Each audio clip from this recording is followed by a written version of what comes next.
Futebol brasileiro e futebol europeu. Eu estou aqui deitado para ver o jogo do Paris Saint-Germain. Mas como Neymar não está jogando, o futebol europeu eu só aguento quando tem jogador brasileiro em campo. Então eu vou aproveitar para gravar. Olha, o futebol, para quem conhece, para mim, por exemplo, futebol é simples, não tem segredo. No futebol não cabe invenção, besteira, não cabe mentira. No futebol é assim.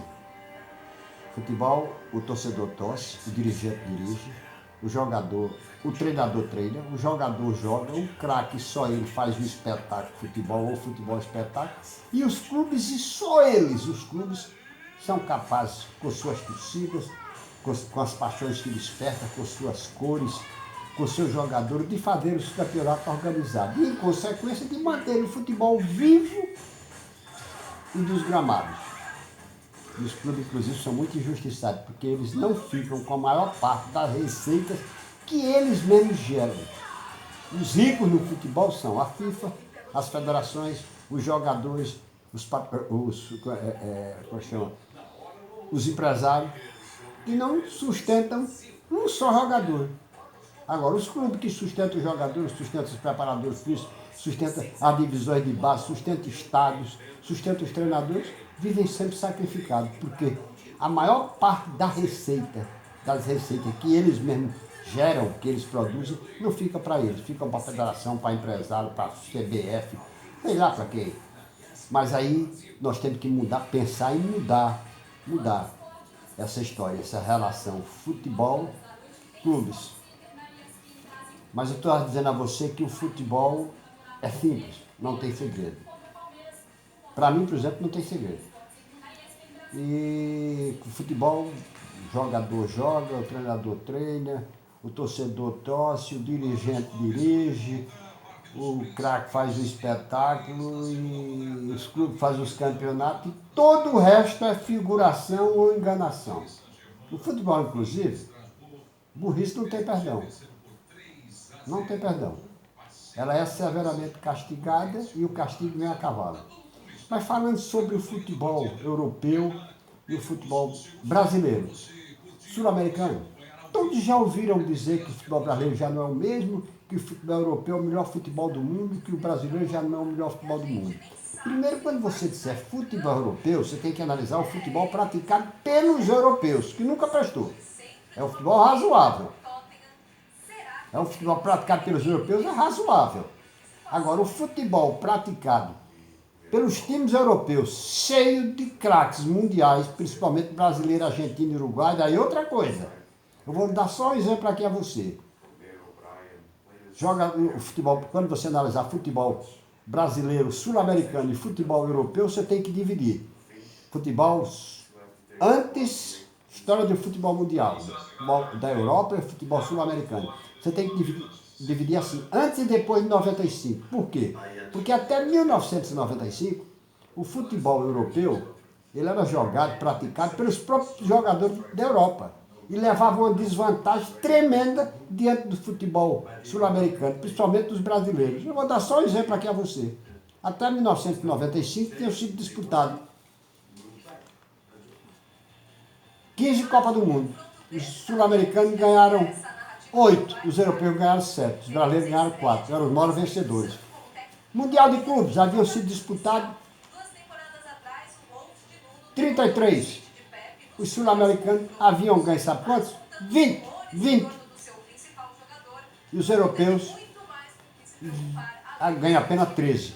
Então, nos confrontos mundiais, nas competições mundiais, os sul-americanos haviam ganho 20 mundiais de clube e 8 Copas do Mundo, 28 títulos. Os europeus, até 95, haviam ganho 13 mundiais de clubes e 7 Copas do Mundo. Tinha um total de quê? De 20. Os europeus tinham 28. Agora, de 95 para cá, quando os clubes europeus se encheram de jogadores sul-americanos, principalmente de brasileiros, levaram o maior craque do Brasil, os maiores craques da Argentina, do Uruguai, do Chile, aí a coisa mudou. De 95 para cá, foram disputados 26 mundiais de clube. 26. Os europeus ganharam 20. Os sul-americanos ganharam 6. Foram disputados 6 Copas do Mundo. Os europeus ganharam 6. Os sul-americanos, uma só com o Brasil. Então, antes de 95, o placar era os sul-americanos tinham 20 Copas do Mundo, tinha 20 mundiais de clube e 8 Copas do Mundo, 28 títulos mundiais. Enquanto os europeus tinham 13 mundiais de clube e 7 Copas do Mundo, 20. Era 20 a 28. De 95 para cá, os europeus ganharam 20 mundiais de clube. Os sul-americanos ganharam apenas 6. Os europeus ganharam 6 Copas do Mundo, de 95 para cá. Os sul-americanos ganharam uma com o Brasil. Então, os europeus, que tinham apenas 20 títulos mundiais, ganharam 20 mundiais de clube, 40.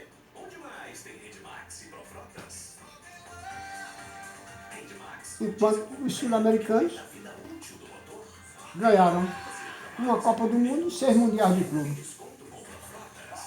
Então, que ficaram com 35. Enquanto os sul-americanos, 35. Enquanto os europeus têm 48 títulos. Tem 45 títulos.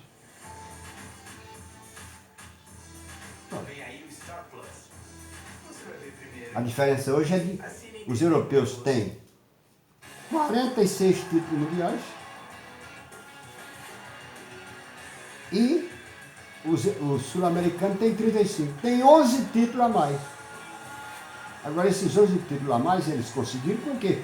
Principalmente com jogadores brasileiros, argentinos, uruguaios, africanos, chilenos. Você quer ver?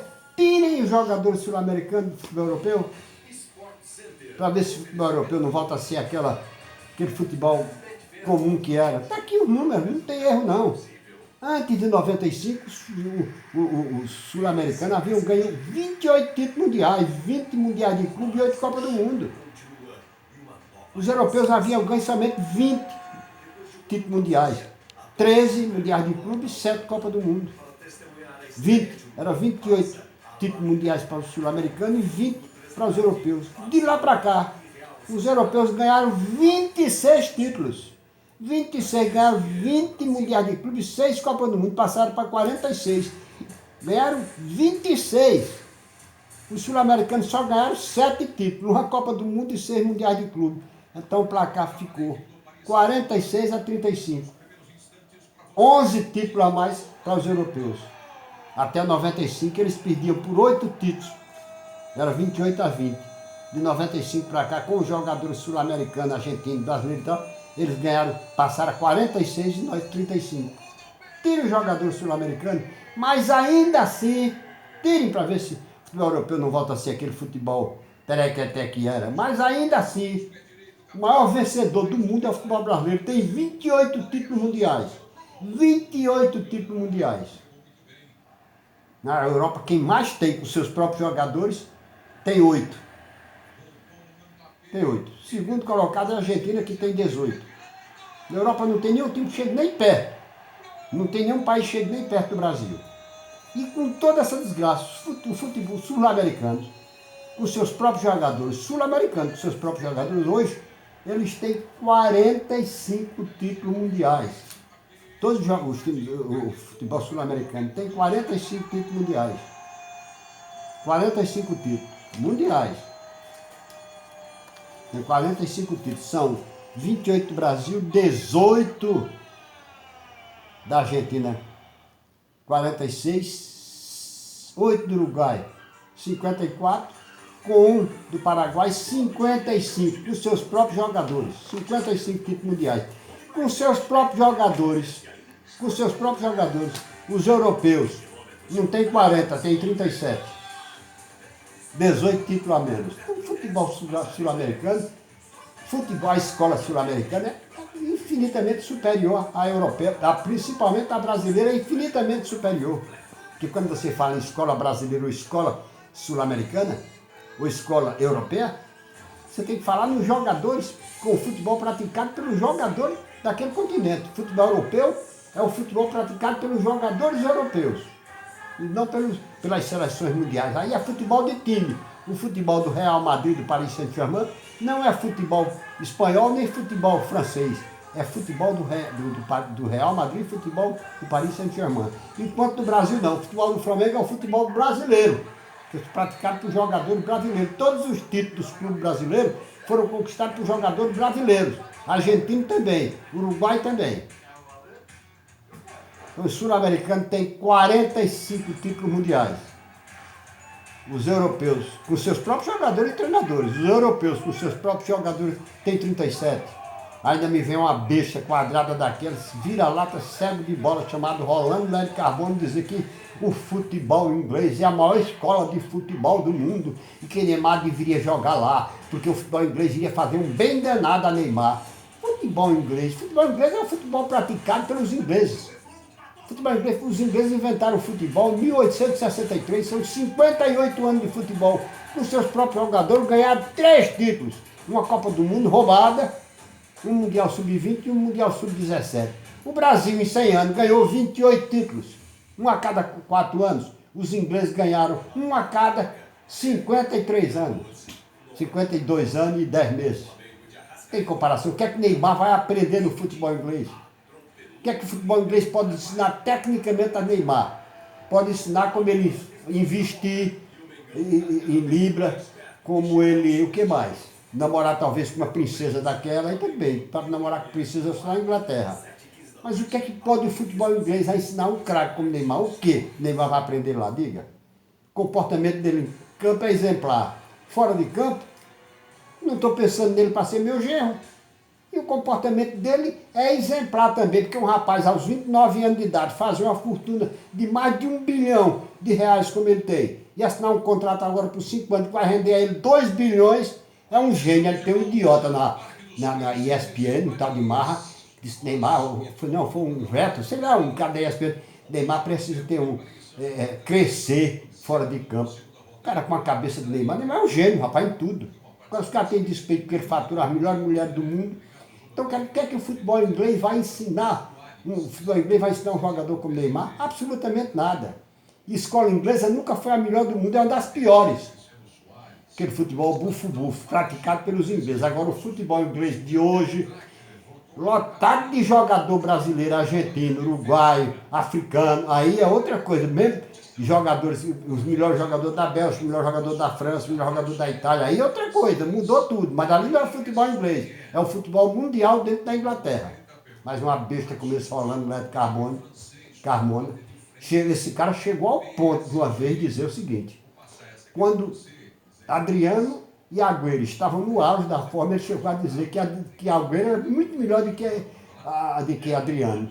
Deu azar, porque uma semana depois, 2 jogos, Brasil e Argentina.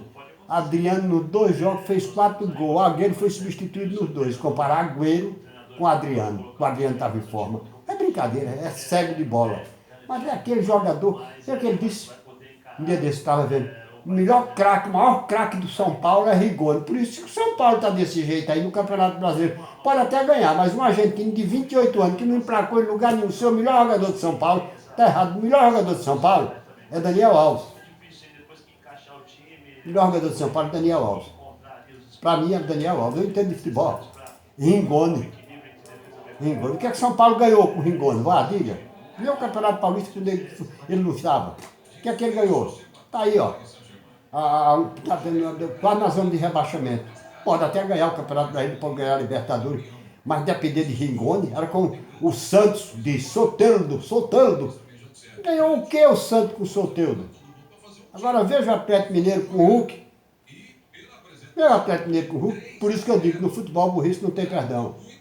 Os europeus transformaram o futebol dele no futebol perequeté, que era num grande futebol, depois que contrataram os craques do Brasil, da Argentina e do Uruguai.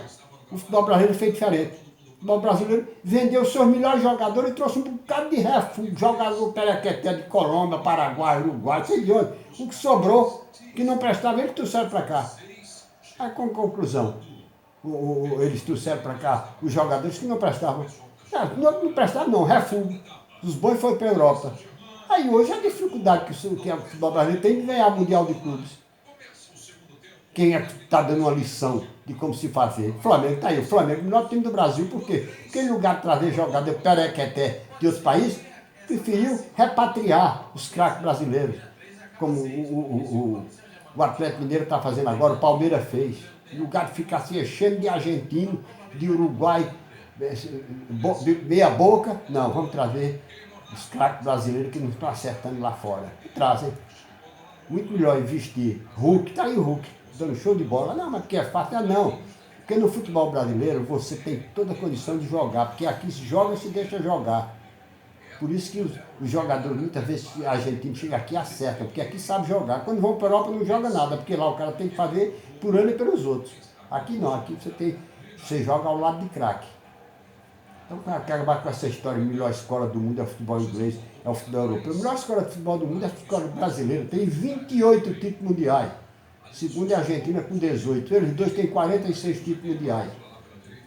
Quase mais do que toda a Europa junto. Tem mais, só a Argentina e o Brasil tem 46. A Europa, com seus próprios jogadores, tem 37. Então, a melhor escola de futebol do mundo é a escola sul-americana, principalmente a brasileira. E Neymar vai aprender o que, pelo amor de Deus, no futebol inglês? Aprender o que? A marcar, a fazer chuveirinho, a marcar só se for. Rolando leve carbono. Mas o vira-latismo, eu já disse, é uma doença sem cura, que atinge os fracos de caráter, que querem ser europeu a pulso, não vão ser nunca. Eles têm vergonha de ser brasileiro. Aquele abraço.